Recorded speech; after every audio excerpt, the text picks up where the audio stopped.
Good morning students. पिछले video में हमने अरस्तु के दास्ता सिद्धांत, न्याय सिद्धांत, अरस्तु के लौकिकवाद, अरस्तु की अध्ययन प्रणाली आदि के बारे में अध्ययन किया।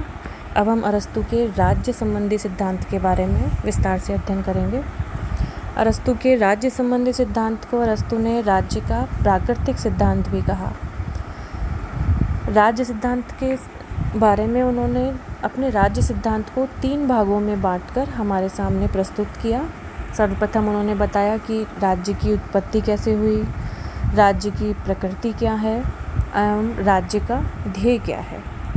अरस्तु ने अपनी पुस्तक पॉलिटिक्स में राज्य के विषय पर सविस्तार लिखा है, जिसमें उन्होंने ये बताया है कि राज्य की उत्पत्ति कैसे हुई, राज्य का स्वभाव क्या है और उसका ध्येय क्या है, क्योंकि उन्होंने राज्य को एक प्राकृतिक एवं नैतिक संगठन माना है। जैसा कि हमने अरस्तु के लौकिकवाद में देखा कि अरस्तु ने राजनीति को नैतिकता से अलग करके अध्ययन किया, लेकिन जहाँ पर अरस्तु राजनीति को नैतिकता के साथ संलग्न करके देखते हैं, तो वहीं हम अरस्तु के राज्य के सिद्धांत के बारे में अध्ययन करना प्रारंभ करते हैं। सर्वप्रथम हम देखेंगे कि अरस्तु राज्य की उत्पत्ति के बारे में क्या कहते हैं। अरस्तु का कहना है कि प्रकृति की दृष्टि से राज्य पहले आया, लेकिन समय की दृष्टि से व्यक्ति पहले आया। राज्य की उत्पत्ति के पीछे अरस्तु के विचार है कि मनुष्य के अंदर सामाजिकता की भावना भरी हुई है, इसलिए वो मानवों के साथ रहता है और वो एकांतवादी नहीं हो सकता। और वर्तमान समय में भी यह विचार पूर्णतः सार्थक है। मनुष्य की आवश्यकताएं होती है जो उसे मानवों के साथ रहने को बाध्य करती है, इसलिए मनुष्य सर्वप्रथम परिवार बनाता है। परिवारों में से फिर परिवार निकलते हैं जो कि कबीलों का रूप लेते हैं, और यही कबीले आगे चलकर गांवों या नगरों में आबाद हो जाते हैं। उनका जीवन स्थायी हो जाता है और तभी राज्य की उत्पत्ति होती है। अर्थात मनुष्य को एक इकाई मानते हुए राज्य को व्यक्ति का वृहत्तर रूप अरस्तु बताते हैं कि किस प्रकार मनुष्य सामाजिकता की भावना से भरा हुआ है, वो एकांत में नहीं रह सकता है, तो इसलिए उसे साथ जीने के लिए दूसरे मनुष्यों की आवश्यकता पड़ती है। जहाँ एक मनुष्य दूसरे मनुष्य के साथ रहना प्रारंभ करता है तो उसी को हम परिवार नाम से जानते हैं। परिवारों में से फिर परिवार निकलते हैं, विभिन्न परिवार मिलकर छोटे छोटे कबीले बनाते हैं और कबीले आगे चल के गाँवों या नगरों का रूप धारण करते हैं। बाद में जाके उनका जीवन स्थायी हो जाता है और तभी राज्य की उत्पत्ति होती है। तो राज्य की उत्पत्ति इस प्रकार अरस्तु ने बताई। अतः मनुष्य अपने स्वभाव एवं आवश्यकता से ही एक राजनीतिक प्राणी है। फिर उसके बाद अरस्तु बताते हैं कि राज्य की प्रकृति क्या है, अर्थात राज्य का स्वभाव क्या है। अरस्तु के अनुसार राज्य एक प्राकृतिक संगठन है, अर्थात राज्य की स्थापना किसी एक व्यक्ति या संस्था या ईश्वर के द्वारा नहीं हुई है, अपितु राज्य की उत्पत्ति स्वयं हुई है, मनुष्य की आवश्यकताओं के कारण हुई है। जो व्यक्ति राज्य एवं समाज में नहीं रहता, तो अरस्तु कहते हैं या तो वो जानवर है या फिर वो देवता है।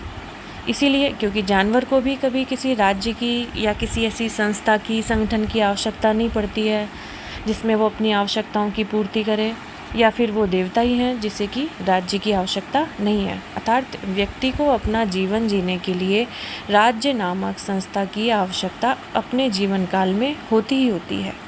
राज्य बल या शोषण पर आधारित नहीं है, बल्कि अपने लोगों की आवश्यकताएं पूर्ति करता है। जैसा कि हम पूर्व के विचार आगे चलकर दूसरे जो राजनीतिक विचारक हैं उनके बारे में पढ़ेंगे, तो कोई राज्य को बल की, तो कोई शोषण की, तो कोई ईश्वर की, कोई मनुष्य की आवश्यकताओं की उत्पत्ति का आधार बनाता है। लेकिन अरस्तु ने कहा कि राज्य सिर्फ बल प्रयोग के लिए नहीं बना है या फिर व्यक्तियों पर शोषण करने के लिए नहीं बना, बल्कि राज्य की उत्पत्ति अगर हुई है तो लोगों की आवश्यकताओं की पूर्ति करने के लिए हुई है। मानव का राज्य से वही संबंध है जो शरीर में एक अंग का दूसरे अंग से है। इसे हम सावयव सिद्धांत के नाम से भी जानते हैं कि जैसे जिस प्रकार हमारा शरीर है और छोटे छोटे अंग होते हैं, उन अंगों से मिलकर शरीर बनता है, तो शरीर उन अंगों के बिना अधूरा है और अंग उस शरीर के बिना अधूरा है। तो जो अरस्तु के अनुसार शरीर राज्य है और उसके छोटे छोटे जो अंग हैं वो मनुष्य है, अर्थात अभिन्न रूप से व्यक्ति एवं राज्य जुड़े हुए हैं। निष्कर्ष रूप से हम कह सकते हैं कि राज्य व्यक्ति का पूर्वगामी है। फिर अंत में राज्य के सिद्धांत में अरस्तु राज्य के उद्देश्य, ध्येय या लक्ष्य की व्याख्या करते हैं। अरस्तु कहते हैं कि हर संस्था का अपना एक लक्ष्य होता है, क्योंकि अगर संस्था बनी है तो किसी लक्ष्य या किसी ध्येय को लेकर तो बनी ही होगी। इसी तरह राज्य का भी ध्येय है लोगों का अच्छा जीवन सुनिश्चित करना, अर्थात लोगों का सिर्फ जीवन नहीं अपितु लोगों का अच्छा जीवन सुनिश्चित करना है। राज्य के बिना लोग अच्छा जीवन व्यतीत नहीं कर सकते हैं। समाज में अनेक संस्थाएं होती है, लेकिन राज्य को अरस्तु सबसे ऊंची संस्था कहता है। जिस प्रकार की आर्थिक संस्थाएं, सामाजिक संस्थाएं, धार्मिक संस्थाएं, सांस्कृतिक संस्थाएं, नैतिक संस्थाएं, उसी प्रकार राज्य भी एक राजनीतिक संस्था है और ये समाज की अन्य संस्थाओं से ऊपर है और उसका ध्येय भी सर्वोच्च ही होगा। अरस्तु लिखते हैं कि राज्य जीवन के लिए बना है, कि अर्थात राज्य की उत्पत्ति तो व्यक्ति के जीवन के लिए बनी, लेकिन जब व्यक्तियों का जीवन सुनिश्चित हो गया तो राज्य को नष्ट हो जाना चाहिए था। लेकिन अभी भी अगर राज्य है तो उसका कारण है कि राज्य जीवन के लिए बना है, लेकिन अच्छे जीवन के लिए वर्तमान में भी अस्तित्व में बना हुआ है। अब जहाँ कोई सिद्धांत आता है तो उसकी कुछ आलोचनाएं भी आती है। विभिन्न राजनीतिक विचारक जो अरस्तु के बाद आए तो उन्होंने अपने समकालीन परिस्थितियों के आधार पर अरस्तु के सिद्धांत की भी आलोचना की कि अरस्तु के अनुसार राज्य एक प्राकृतिक और नैतिक संगठन है। इस पर बारकर कहते हैं कि अरस्तु राज्य को गुण में साझेदारी मानता है। यही विचार आगे चल के फ्रांस का रूसो और जर्मनी का हीगल भी अपनाता है। इसे राज्य का पूजन का सिद्धांत भी कहा गया। हीगल कहते हैं कि राज्य पृथ्वी पर ईश्वर का अवतरण है। आगे चलकर जब हम हीगल पढ़ेंगे तो हम इस पर विस्तार से अध्ययन करेंगे, विस्तार से चर्चा करेंगे। इसलिए ये विचार मार्क्सवादियों और अराजकतावादियों को मान्य नहीं है, क्योंकि वे राज्य की निंदा करते हैं। इसके विपरीत अरस्तु राज्य को एक प्राकृतिक, नैतिक एवं सर्वोच्च संस्था मानते हैं, कानून को सर्वोपरि मानते हैं